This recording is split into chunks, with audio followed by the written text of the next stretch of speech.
Welcome to Meenakshi academy. இந்த video லெக்சரில் நம்ம என்ன பார்ப்போம் அப்படின்னா, we will understand about material properties. அதாவது மெட்டீரியல் ப்ராப்பர்ட்டிஸ் என்னென்ன இருக்குது, லைக் எலாஸ்டிசிட்டினா என்ன, பிளாஸ்டிசிட்டினா என்ன, டக்டிலிட்டினா என்ன, மலியபிலிட்டினா என்ன, அதோட அப்ளிகேஷன்ஸ் என்ன அப்படின்னு நம்ம பார்ப்போம். So to start off with, எலாஸ்டிசிட்டினா நம்மளுக்கு முன்னாடியே என்னன்னு தெரியும். எலாஸ்டிசிட்டினா என்ன? Ability of the material to regain its original shape on the removal of load. Ability of the material, எபிலிட்டின்னு சொல்கிறத விட இன்னும் ப்ராப்பராக சொல்லணும் அப்படின்னா property. It is a property of the material to regain its original shape on removal of load. அதாவது ஒரு load apply பண்ணுறீங்க to a certain extent, and அதுக்கப்புறம் அந்த லோடை ரிமூவ் பண்ண பிறகு if it is able to regain its original shape or dimension, அதை தான் நம்ம என்ன சொல்கிறோம், எலாஸ்டிசிட்டி. அதாவது அந்த ப்ராப்பர்ட்டி பேர் என்ன, அந்த மெட்டீரியல் எப்படி அதோட ஒரிஜினல் டைமென்ஷனுக்கு வருது அப்படிங்கிற சொல்லக்கூடிய ஃபிசிக்ஸில் இருக்கக்கூடிய ப்ராப்பர்ட்டி பேர் தானே எலாஸ்டிசிட்டி. ஆனால் அந்த ரிமூவல் ஆஃப் லோடு, ஆனால் இந்த லோடு எதுக்குள்ளே இருக்கணும், load should be within, load should be within the elastic limit. Elastic லிமிட்டுக்குள்ளே இருந்துச்சுன்னா மட்டும்தான் அப்போ வந்து அந்த மெட்டீரியலால் எலாஸ்டிசிட்டிங்கிற ப்ராப்பர்ட்டியை எக்ஸிக்யூட் பண்ண முடியும். ஸோ எல்லா மெட்டீரியலுமே லைக் ஸ்டீல், அலுமினியம், காப்பர், இது எல்லாமே நம்ம என்ன சொல்லலாம் அப்படின்னா எலாஸ்டிக்னு சொல்லலாம். ஆனால் எப்போ எலாஸ்டிக்னு சொல்லணும் அப்படின்னா such a way that there load is within the elastic limit. இது எல்லாமே பிளாஸ்டிக்காகவும் பிஹேவ் பண்ணும். ஆனால் load within the elastic limit இருக்கிறப்ப they are said to be obeying the property called elasticity. So பிளாஸ்டிசிட்டிங்கிறது என்ன, எக்ஸாக்டாக இதுக்கு ஆப்போசிட். அப்போ பிளாஸ்டிசிட்டிங்கிறது என்ன, property of the material by which it undergoes, property of the material by which it undergoes inelastic strain. நம்ம ஏற்கனவே பார்த்துருக்கோம் இன்எலாஸ்டிக் ஸ்ட்ரெயின்னா என்ன அப்படின்னு. இன்எலாஸ்டிக் ஸ்ட்ரெயின் அப்படின்னா என்ன, ஒரு மெட்டீரியலை லோட் பண்ணிவிட்டு நம்ம வந்து அன்லோட் பண்ண பிறகு அதால் ஒரிஜினல் டைமென்ஷனுக்கு போக முடியாமல் பெர்மனன்ட் டிஃபர்மேஷன்ஸ்க்கு ஏதாவது சப்ஜெக்ட் ஆகிருந்துச்சு அப்படின்னா அதை தான் நம்ம என்ன சொல்லுவோம், இன்எலாஸ்டிக் ஸ்ட்ரெயின்னு சொல்லுவோம். Property of the material by which it undergoes inelastic strain on the removal of load. Inelastic strain on the removal of load, அதை தான் நம்ம என்ன சொல்லுவோம், பிளாஸ்டிசிட்டி அப்படின்னு சொல்லுவோம். அதில் அந்த ரிமூவல் ஆஃப் லோட், அதில் ப்ராக்கெட்டில் என்ன நீங்கள் நோட் பண்ணிக்கணும் அப்படின்னா, loading or load will be greater than elastic limit. Elastic லிமிட்டை தாண்டி நீங்கள் ஒரு மெட்டீரியலை லோட் பண்ணிவிட்டு அன்லோட் பண்ணீங்க அப்படின்னா தான் என்ன ஆகும் அப்படின்னா அந்த மெட்டீரியலில் பர்மனன்ட் ஸ்ட்ரெயின் செட் ஆகும். எக்ஸாம்பிள் என்ன சொல்லலாம் அப்படின்னா, நம்ம வீட்டில் இருக்கக்கூடிய பாத்திரம், லைக் நம்ம பாத்திரம் ஏதாவது தெரியாமல் கீழே போட்டுட்டோம் அப்படின்னா, ஸ்டீல் பாத்திரம் மெயினாக சடனாக இம்பேக்டாக கீழே போட்டோம் அப்படின்னா நெளிஞ்சிருச்சு அப்படின்னு சொல்லுவோம். அந்த நெளிஞ்சிருச்சு அப்படிங்கிறது என்ன அப்படின்னா பிளாஸ்டிசிட்டி தான். It has undergone some amount of permanent deformation. அந்த பர்மனன்ட் டிஃபர்மேஷனை தான் நம்ம என்னன்னு சொல்லுவோம், பிளாஸ்டிசிட்டி அப்படின்னு நம்ம சொல்லுவோம்.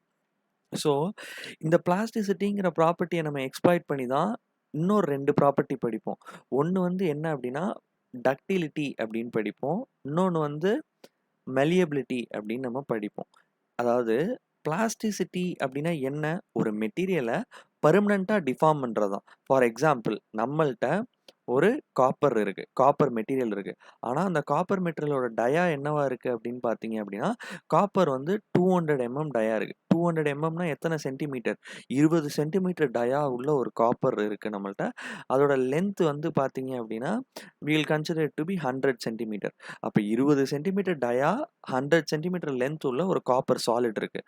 இப்போ நான் அதை என்ன பண்ணுறேன், டென்சைல் லோட் அப்ளை பண்ணி அதை வந்து ஒரு தின் ஒயராக ட்ரா பண்ணுறேன். I am drawing it as a thin wire such a way that அதோட டைமென்ஷன் இப்போ என்னவா இருக்குது, 20 சென்டிமீட்டர் இருந்தது இப்போ ஜஸ்ட் 2 சென்டிமீட்டர் இருக்குது. ஆனால் லென்த் வந்து இப்போ நான் என்னவா மாற்றிருக்கேன், 1000 சென்டிமீட்டராக மாற்றிருக்கேன். ஸோ இந்த ப்ராசஸ்க்கு பேர், அதாவது ability of the material to be drawn out longitudinally, இதை தான் நம்ம என்னன்னு சொல்கிறோம், டக்டிலிட்டின்னு சொல்கிறோம். Ability of the material to be drawn out longitudinally. So ஒரு டென்சைல் லோட் அப்ளை பண்ணி அந்த மெட்டீரியலை நம்ம வந்து லாஞ்சிடியூடினலாக எலாங்கேட் பண்ணோம் அப்படின்னா அதை தான் நம்ம என்னன்னு சொல்கிறோம், டக்டிலிட்டின்னு சொல்கிறோம். Ability of the material to be drawn out longitudinally, அதை தான் நம்ம என்ன சொல்கிறோம், டக்டிலிட்டின்னு சொல்கிறோம். இதோட மெயின் எக்ஸாம்பிள் எங்கே பார்க்கலாம் அப்படின்னா காப்பர் ஒயர். காப்பர் ஒயர் எல்லாத்தையுமே என்ன பண்ணுறாங்க, டக்டிலிட்டிங்கிற ப்ராப்பர்ட்டியை யூஸ் பண்ணி தான் எக்ஸ்ப்ளாய்ட் பண்ணுறாங்க. மெலியபிலிட்டி அப்படிங்கிறது என்ன அப்படின்னா, உங்களோட pressing operation or forging operation, இது எல்லாமே வந்து மெலியபிலிட்டி. அதாவது இதே அதாவது இதே 10 20 சென்டிமீட்டர் டயா உள்ள ஒரு காப்பர் சாலிட் வித் 100 சென்டிமீட்டர் லென்த்த நான் என்ன பண்றேன் அப்படின்னா, I am extending out such a way that நான் அத பிரஸ் பண்றேன். பிரஸ்ஸிங் அப்படிங்கிறது என்னன்னா, ஒரு கம்ப்ரசிவ் ஆக்ஷன்னால நான் பிரஸ் பண்றப்ப அது என்ன ஆகும்னா, எல்லா டைரக்ஷன்லயும் அது எக்ஸ்பேண்ட் ஆகும். அதாவது ability of the material to be drawn out in all direction.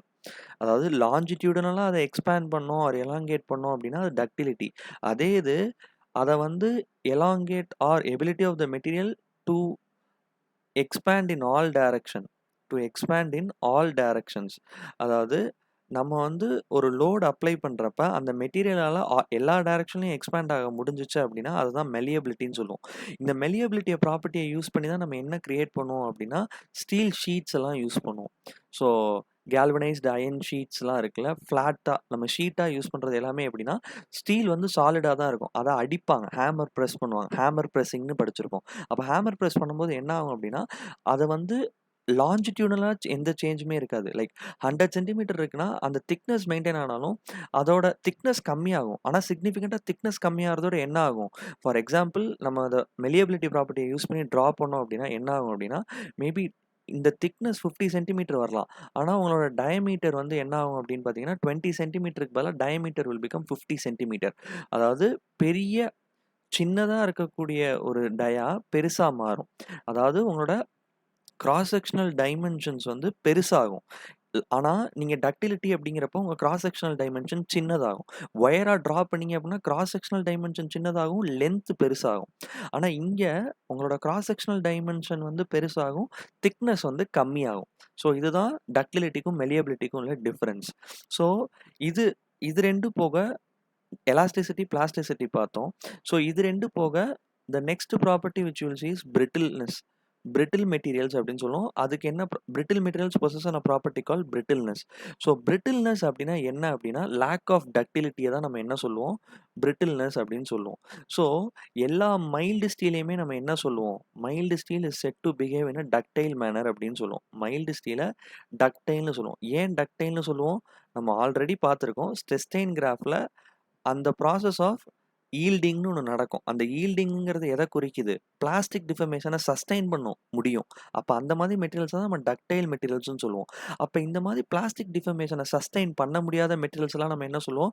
Brittle materials அப்படின்னு சொல்லுவோம். ஸோ பிரிட்டில் மெட்டீரியல்ஸ்க்கு பெர்ஃபெக்ட்டான எக்ஸாம்பிள் என்ன அப்படின்னா, கிளாஸ். உங்களோட கிளாஸ் தான் ideal brittle material. Near ideal brittle material. அப்படி இல்லன்னா கான்கிரீட்.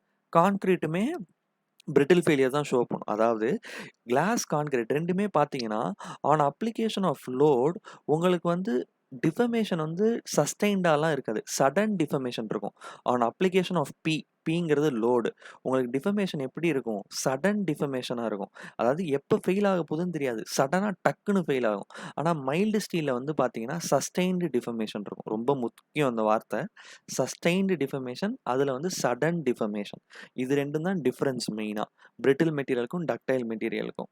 ஸோ பிரிட்டில்னஸ் அப்படிங்கிறது லேக் ஆஃப் டக்டிலிட்டி அப்படின்னு தான் நம்ம சொல்லுவோம். ஓகே. நெக்ஸ்ட் முக்கியமான ப்ராப்பர்ட்டி என்ன அப்படின்னு பார்த்தீங்கன்னா, டஃப்னஸ். டஃப்னஸ் அப்படிங்கிறது எந்த மாதிரி மெட்டீரியலுக்குலாம் நம்ம மெயினா செக் பண்ணுவோம் அப்படின்னா, ரோட்ல யூஸ் பண்ணக்கூடிய அக்ரிகேட்ஸ். எல்லா அக்ரிகேட்ஸையுமே நம்ம வந்து டஃப்னஸ் வேல்யூ செக் பண்ணுவோம்.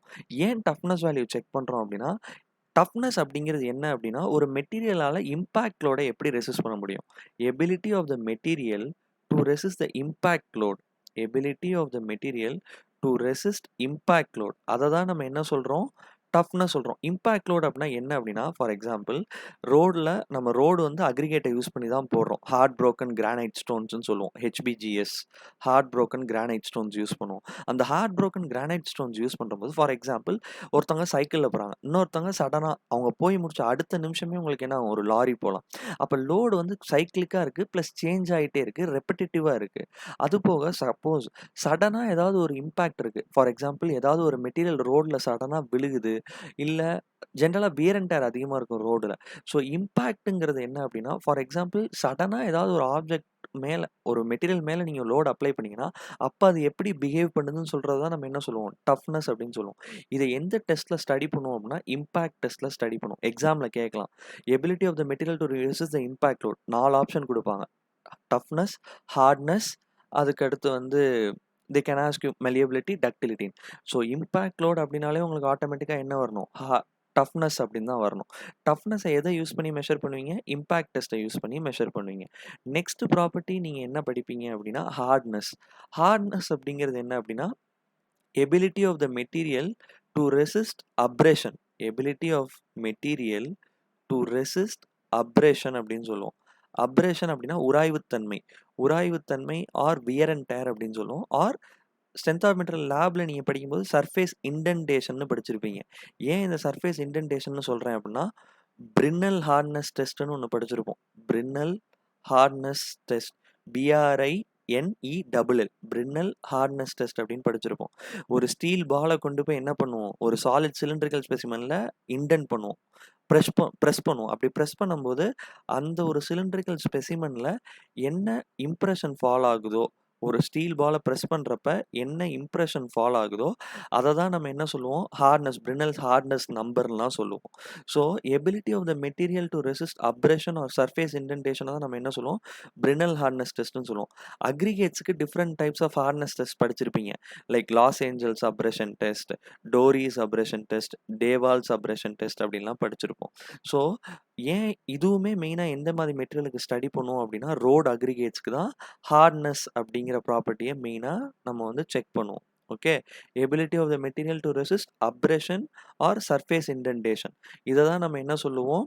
ஹார்ட்னஸ் அப்படின்னு நம்ம சொல்லுவோம். ஸோ அது போக வேற ஏதாவது ப்ராப்பர்ட்டீஸ் இருக்கா அப்படின்னு கேட்டீங்கன்னா, தேர் ஆர் 2 அதர் ப்ராப்பர்ட்டீஸ் ரொம்ப இம்பார்ட்டன்ட். ஒண்ணு வந்து க்ரீப் அப்படின்னு சொல்லுவோம். க்ரீப் அப்படிங்கிறது என்ன அப்படின்னா, லோடுல ரொம்ப முக்கியம். 2 வார்த்தைய ஞாபகம் வச்சுட்டீங்கன்னா, க்ரீப் ரொம்ப ஈஸி. லோடு வந்து கான்ஸ்டன்ட்டா தான் இருக்கும். லோடுல எந்த சேஞ்சுமே இருக்காது. ஆனா, லோடுல எந்த சேஞ்சுமே இருக்காது. ஆனா, வித் ரெஸ்பெக்ட் டூ டைம் அந்த மெட்டீரியல் என்ன ஆகும் அப்படின்னா, load remains constant. But with respect to time the material will undergo inelastic deformation. The material will undergo inelastic deformation. The material will undergo inelastic deformation. Inelastic deformation னா என்ன? Plastic strain அர்த்தம். Load remains constant with respect to time, but the material will undergo inelastic deformation. அதை தான் நம்ம என்ன சொல்றோம்? க்ரீப்னு சொல்றோம். இது எதனால நடக்கும் அப்படின்னா, மெட்டீரியலோட டெட் லோட்னால ஒரு டெட் வெயிட்னால நடக்கும். இதை ரொம்ப சிம்பிளா அண்டர்ஸ்டாண்ட் பண்ணணும் அப்படின்னா என்ன பண்ணுங்கன்னா, உங்களோட ஹேண்ட் இருக்குல்ல, கை இருக்குல்ல, அதை ரைட் ஹேண்டோ லெஃப்ட் ஹேண்டோ எந்த லோடுமே அப்ளை பண்ணாதீங்க. ஆனா நீங்க வந்து அதை ஹரிசாண்டலா ஒரு பொசிஷன்ல ஹோல்டு பண்ணுங்க. ஃபர்ஸ்ட் 1 நிமிஷம் வலிக்கும். லைட்டா வலி இருக்க மாதிரி இருக்கும். 5 நிமிஷம் போறப்ப வலி சிவியரா ஆகும். 10 நிமிஷம் 15 நிமிஷம் போறப்ப இன்க்ரீஸ் ஆகும். 1 மணி நேரம் நீங்க வச்சிருந்தீங்கன்னா உங்க கையில ஒரு பெர்மனன்ட்டா ஒரு வலி செட்டின் ஆகுதா? அதுதான் என்னது? அந்த வலிய தான் நம்ம என்ன சொல்றோம்? Inelastic deformation. அதே நீங்க 1 நாள் 2 நாள்லாம் கைய ஒரே பொசிஷன்ல வச்சிருந்தா என்ன ஆகும்? மரமரத்து போயிரும். ஸோ, அதுல அது மேல நீங்க லோடே அப்ளை பண்ணுங்க. உங்க கையில வந்து நான் வந்து மேல ஒரு பைய மாட்டல. இல்ல உங்க கை மேல நான் வந்து எந்த ஒரு லோடுமே நான் எக்ஸ்டர்னலா வைக்கல. உங்க கை வந்து ஃப்ரீயா ஹாரிசான்டலா ஒரு பொசிஷன்ல ஒரே பொசிஷன்ல நீங்க ஹோல்டு பண்ணீங்க அப்படின்னா, செல்ஃப் வெயிட்னாலே, டெட் லோடுனாலே அது என்ன ஆகும் அப்படின்னா, இன்எலாஸ்டிக் டிஃபார்மேஷனுக்கு சப்ஜெக்ட் ஆகும். அத தான் என்ன சொல்றோம்? க்ரீப்ன்னு சொல்றோம். க்ரீப் வந்து கேட்பாங்க. Whether it is an elastic strain or an inelastic strain அப்படின்னு. It is an inelastic strain. அத ரெக்கவர் பண்ண முடியாது. ஓகே. அது வந்து it is an inelastic strain or plastic strain. ஏதாவது லோடுனால ஆக்ட் ஆகுதான்னு கேட்பாங்க. No, it is not due to any external load. It is due to the self weight of the material. Okay. அதனால நடக்கக்கூடியது தான் நம்ம வந்து என்ன சொல்றோம் அப்படின்னா, க்ரீப் அப்படின்னு நம்ம சொல்றோம். கான்கிரீட் ஆர்சிசில படிக்கிறப்ப க்ரீப் கோஎஃபிஷியன்ட்ஸ்லாம் படிச்சிருப்போம். ஓகே. மெட்டீரியல்ல தனியா எதுவும் எக்ஸ்டர்னலா லோட் அப்ளை பண்ண தேவையில்ல. By the virtue of its own self weight, the material will undergo inelastic strain with respect to time. அத தான் நம்ம என்ன சொல்றோம்? க்ரீப் அப்படின்னு நம்ம சொல்றோம். நெக்ஸ்ட் வந்து க்ரீப்புக்கு அடுத்து என்ன அப்படின்னு பார்த்தீங்க அப்படின்னா, ஃபெட்டிக் அப்படின்னு ஒண்ணு சொல்லுவோம். ஃபெட்டிக் அப்படிங்கிறது என்ன அப்படின்னா, இதுல வந்து லோடு கான்ஸ்டன்ட்டா இருக்காது. Load remains cyclic. லோடு வந்து சைக்ளிக்கா இருக்கும். ஃபார் எக்ஸாம்பிள், சைக்ளிக் அப்படின்னா என்ன அப்படின்னா, ஒரு மெட்டீரியல ஃபர்ஸ்ட் சைக்ளிக் அப்படிங்கிறது என்ன அப்படின்னா, லோடோட நேச்சர் அண்ட் டைம பிளாட் பண்ணோம்னு வச்சுக்கோங்க. இது வந்து பாசிட்டிவா இருக்கு லோட். இங்க வந்து நெகட்டிவா இருக்கு. ஸோ, ஃபர்ஸ்ட் ஒரு 5 மினிட்ஸ்க்கு 5 மினிட்ஸ்ன்னு வச்சுப்போமே. ஃபர்ஸ்ட் 5 மினிட்ஸ்க்கு லோட் டென்சைலா இருக்கு. அடுத்த 5 மினிட்ஸ்க்கு லோட் கம்ப்ரஷன்ல இருக்கு. அடுத்த 5 மினிட்ஸ்க்கு லோட் டென்சைலா இருக்கு. ஸோ ஒரு சைக்ளிக் லோடிங் இருக்கிறப்ப, அந்த மெட்டீரியல் வந்து என்ன ஆகும்? அது எக்ஸ்பீரியன்ஸ் பண்ற ஸ்ட்ரெயின தான் நம்ம என்ன சொல்லுவோம் அப்படின்னா, on subject on subjecting a material to a cyclic load, continuous cyclic load. Okay. Continuous cyclic load large number of cycle இருக்கணும்.